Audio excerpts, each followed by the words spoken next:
Council on Foreign Relations, commonly referred to as the CFR, and this CFR is actually the Illuminati in the United States and its hierarchy.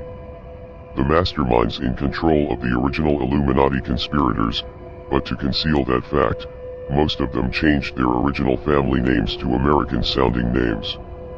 For example, the true name of the Dillons, Clarence and Douglas Dillon, one secretary of the U.S. Treasury Department, is Leposky. I'll come back to all this later.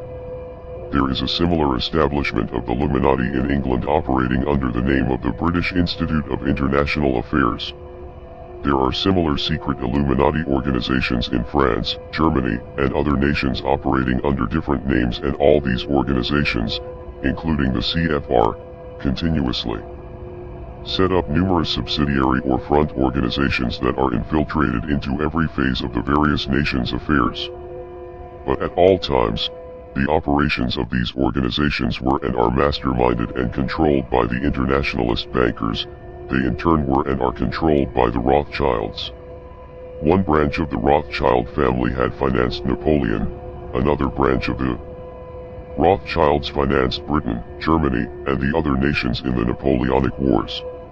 Immediately after the Napoleonic Wars, the Illuminati assumed that all the nations were so destitute and so weary of wars that they'd be glad for any solution, so the Rothschild stooges set up what they called the Congress in Vienna, and at that meeting they tried to create the first League of Nations, their first attempted one-world government, on the theory that all the crowned heads of European governments were so deeply in debt to them that they would willingly or unwillingly serve as their stooges.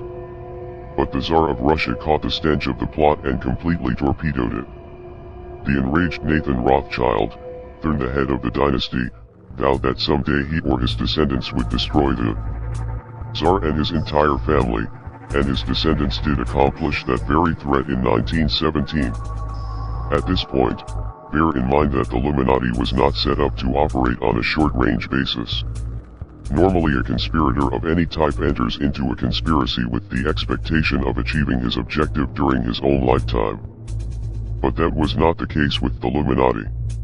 True, they hoped to accomplish their objective during their lifetime, but paraphrasing the show must go on, the Illuminati operates on the very long-range basis.